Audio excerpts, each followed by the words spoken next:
All right, y'all. Welcome to another blistering episode of the Dickie and Donny Show. Blistering. Where it grips you so hard that it blisters your fingers. The breakneck speed of what we're about to talk about. Dickie and Donny Show, presented by Business on Purpose. I'm one of your co-hosts, Dickie, here with the other co-host, Donny. And Business on Purpose exists to liberate you from chaos so you can make time for what matters most. And what we're going to be talking about today is creating customer experience and raving fans. I don't know if you've seen those portable straws that are all the rage now, but they've got a group of people that love these straws. And they are people just that would die fanatics. for straws. They would die for a straw. Our family falls into the metal straw category. And that by our family, I mean my wife and daughter, the boys. The two females. Yes, that's right. So I was not aware of these portable straws until 1 minute ago when Donny gave me a word, which was portable straws. And here we are. You nailed it. You want to talk about a fan base? I think the biggest fan base in the world might be the fans of turtles that are afraid of plastic straws, because there's just, our care for turtles far exceeds our care for any other living organism. So the other day I was unloading a 6-pack or a 4-pack of beer. And do you remember when you had to cut the rings, the plastic rings, to save the turtles? I did that. I remembered this. So I only remembered that in the sense of Gatorades. Gatorade used to come in those, packs with the bottles, but I didn't. Yeah, that was big when I was in college, and didn't drink any beer in college. So. Okay, well, it's when I was growing up 30 years ago, I feel like you had to cut all the plastic to save the fish and the turtles. So there's fans of the environment. Well, talk to me. We've been reading this book, Fans First, as a company, and a lot of our clients are reading it and talking a lot about the experience of working alongside of us. What's that look like? It's a yellow book. It's written by the guy. So that's what it looks like. It's just a yellow book. It says Fans First. So, okay. Yeah. Well, maybe what does the client experience look like to craft an experience in a people that love you and rave about you? All right. So let's see. Everybody loves Donny. Everybody needs some more Donny in their life. That's not true. Devin, our editor, Devin Dominguez, DD, as we say in the industry, I want you to have a beer reference counter in the corner, because he mentioned beer and he just said craft. There's craft beer as another reference. So let's just see how many we can. That was not a beer reference, but that's okay. No, but it is. But it's a reference to beer, right? My goal now is to slip in as many subtle beer references as possible. You mean as you can? I can. Thank you. I got them bottled up inside of me. So anyways, oh my gosh. When I think of Fans First, I'm going to pop the top on this conundrums. Okay. Conundrums. Nice. All right, let me tap back into what we were talking about. We were talking about client experience. Thank you. We were talking about client experience in relation to the book Fans First, which is a book written by Jesse Cole. Now, you may not know who Jesse Cole is, but you do know who Jesse Cole is, because Jesse Cole is the one who started the Savannah Bananas entertainment baseball world of the Bananas, which now there's Banana Ball. They'll play on ESPN. They have a wait list of somewhere between 2 to 4 million people for tickets. Like, they have created fans of that. Right now, you might be sitting here like, my industry has nothing to do with entertainment baseball, and neither does ours, really. But man, this book has been we've been going through it with a team. We're going through it with a bunch of our clients this summer. And this book has been so good at just unearthing questions and ideas of, rather than creating clients, how do we create fans of us? And, at BOP, we're business coaches. So our clients don't work on contract. It's not like, hey, they're with us for a year, then they leave. And so the goal really is for us to create such fans and so much value in what we're doing that people stay 9, 10, 11 years, as we have a couple that are having with us that long now. So we've been able to take a lot of the questions that Jesse Cole in this book, Fans First, has brought up and read our client experience and our client engagements through that. And I've even talked to a few clients. I was talking to one this past Friday, and just, man, it's really good. It's really good, right? We say this a lot. Your product is not your product. Your process is your product. So let's say that's true, right? Sean, you could build sheds and I could build sheds, and we could be next door to each other, and our sheds are the exact same sheds and they're the same exact prices. But working with you, if I'm a customer, is going to look very different from working with me, because our processes will look a little different. The way we answer the phone, the timeliness of which we answer the phone, the way we reach out to you, the answer the phone. We won't, because nobody ever does. Or but we will, because nobody ever does. We've got such a clean onboarding and new client process. They can just pick it out right online. They click a button and there's a shed delivered. And they might not even need a phone. They don't even call. They don't even call. No. Right. You don't even call me anymore. We set the bar really high when it comes to the shed game. Oh, there's another beer reference. Thank you. Ding. It has made us ask a lot of questions of our process, right? And there are a couple main ideas he shares that I think would be good for us to kind of walk through and unearth. And I want to share the story of my client from this past Friday and the questions he asked in light of this book that I thought were really, really good. But there's two things that Jesse Cole, we're not on first name basis, that Jesse Cole talks about, and they're types of friction in your creating fan or your client experience. So those are kind of simultaneous or you know, whatever, they interchangeable. So he talked about these frictions, and one is a micro friction and one is a macro friction. So both are frictions. A micro friction is something that is seemingly really, really small and not noticeable to the eye. But once you identify it, you start to realize how pervasive that it actually was. And you're able to, once you can see how pervasive it is, you can go attack that friction. And it's a small thing that nobody knew was there, but once you know it's there, you can't stop seeing it. A macro friction is one that everybody sees. Everybody sees it. And typically, maybe a little harder to fix, but easier to fix in the sense that it's like, well, I know what it is, and then I have to go fix. So his example was the Savannah Bananas, right? They have what they call undercover fans. And every member of their staff will dress up as a fan for one game throughout the season and live it from a fan's experience. Nobody knows they're on staff. Jesse Cole himself has done it. And when he did it, he said he was pulling into the fan parking lot, and there is a huge pothole that every fan has to drive through. But he had never noticed because he'd never driven through it on a game day. And he hit this pothole, and he said it jarred his car to the point where he was like, yeah, that is a macro friction. Everyone sees it, and we just have not addressed it. And it's a small thing, but if people are going to drive from around the country to see these games, like, I don't want to hit a pothole. And then another thing is when you park, they have parking penguins. I mean, why would you not make every level of it fun is their thing. So they have parking penguins. And he said when he got out of his car, every parking penguin was facing away from him. And he's like, it's a small thing, but like, why do I not want a parking penguin at my door saying welcome? Like, it's a small thing, but he called those macro frictions because you can't engage with the bananas and not engage with those frictions. You are going to engage with the potholes, and you're going to engage with the back of penguin costumes. So macro frictions, large scale, right? Read that through your business. Do penguins eat bananas? Why penguins? Where did that come from? I don't know if he tells us in the book. I don't know where it came from. I think it was because if we're going to do anything, why not might as well do something fun. It's going to be a circus. You might as well have an animal, right? He's got this amazing, they brew their own beer there. It's called banana beer. It's pretty good.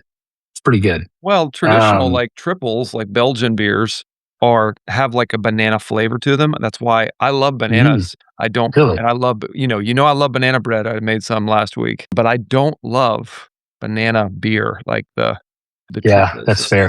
Too Belgian. But I don't know why they chose penguins, but they've almost created, I think they call it this like internal penguin association, or an IPA, as you could call it.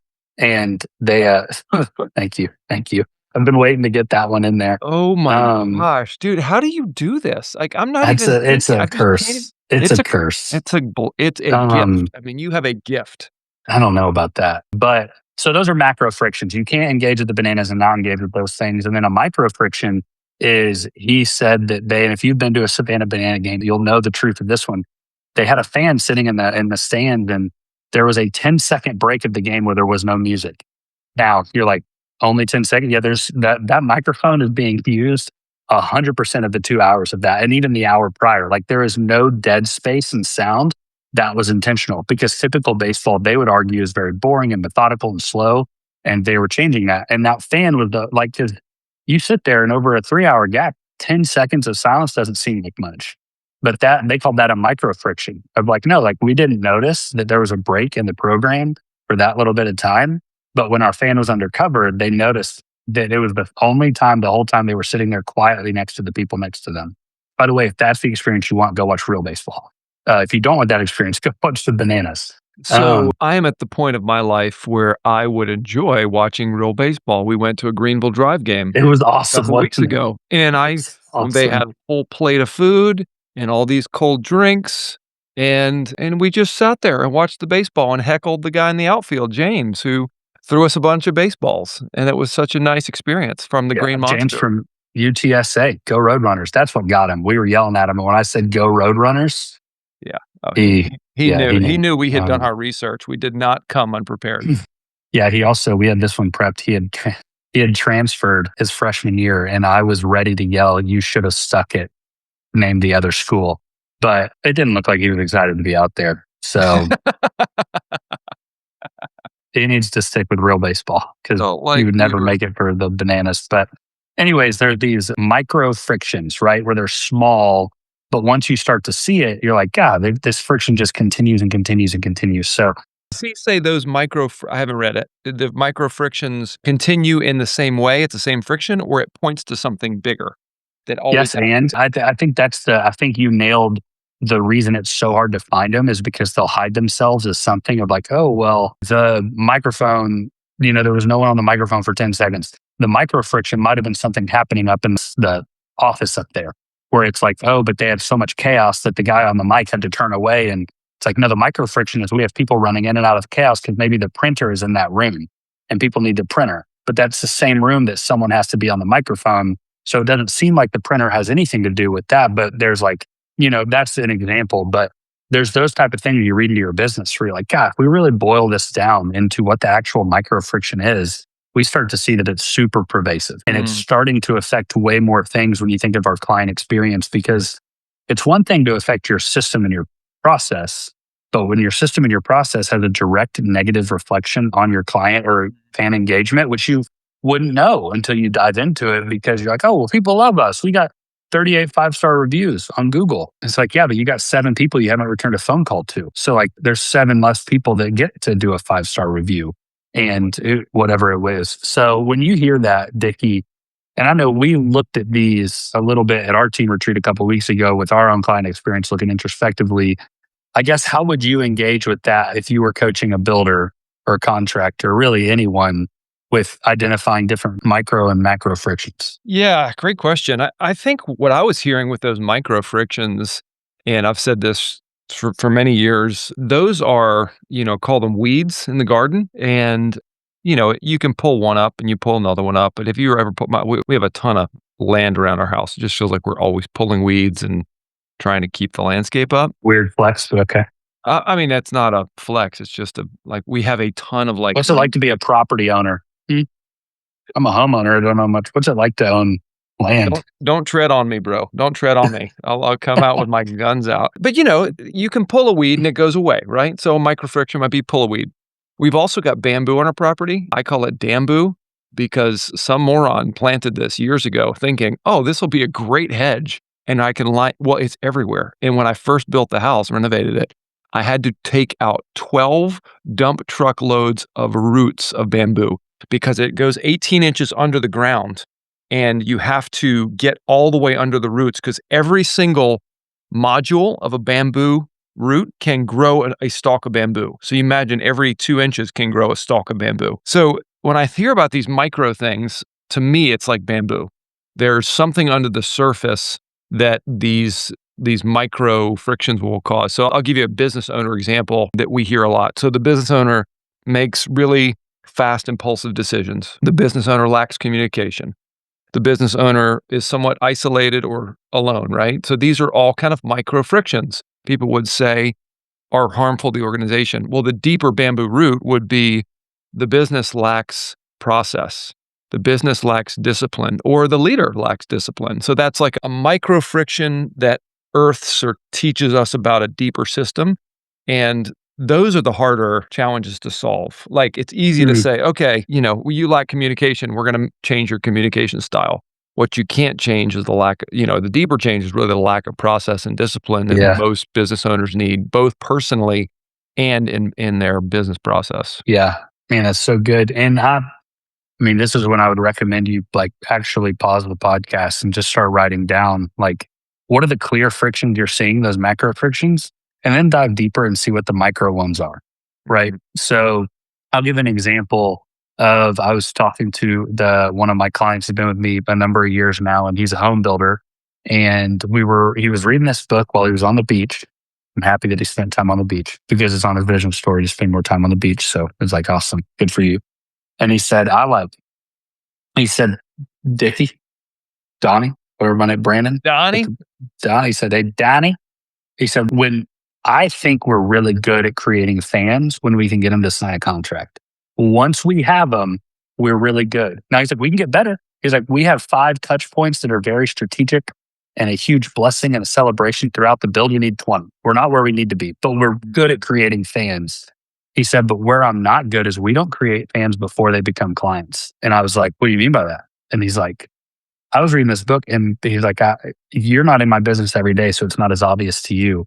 But he's like, man, when people look, what do they look at first? Our Instagram. Our Instagram tells them a lot about who we are. It's not bred to create fans. Our website will tell them some information, but it doesn't tell us, or it doesn't create fans just from the website. When people call because they're interested in getting a new home or a remodel and they talk to our front desk girl who answers those calls, that 10 minutes is about us getting information. It is not about creating them to be a fan of who we are.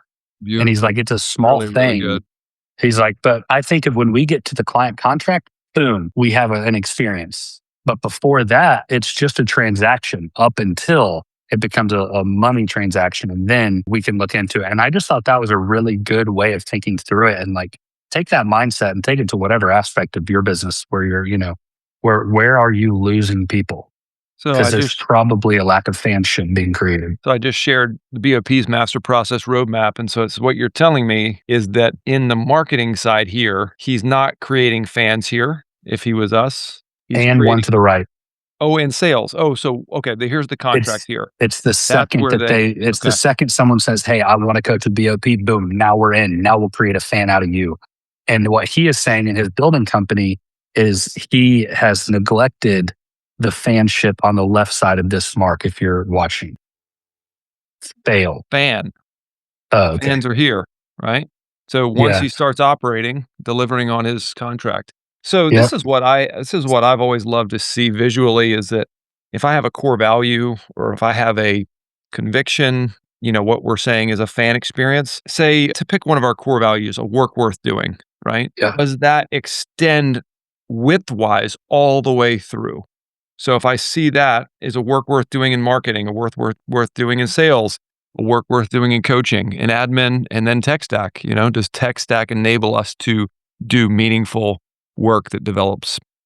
It does good things for people, that helps them, advances them. Yeah. So that's the way I would see that. Instead of like the vertical side of marketing, sales, ops, admin, tech stack, is it the horizontal of it flowing through the company? So it's almost like you have to ask yourself, pick your value, pick your conviction, and then say, are we reflective of that at every point of our business process across the organization? Yeah. This guy also said to me, and I've heard this, he's like, man, for us to create fans, almost none of my ideas have anything to do with money. Not that he's just willing to spend money, but he was like, man, when someone calls us asking for a remodel, why does my director of remodel not send a very brief video text saying, hey, I heard you call today. I'm not sure we're going to get to work together. My name's Darren. If we get to work together, I can't wait to meet you. I heard you're meeting with this guy on Friday. Let me know how it goes. Would love, it's such a small thing, but that person who just filled out an online questionnaire is now going to get potentially 1 to 2 video texts of them just saying like, hey, saw you filled it out,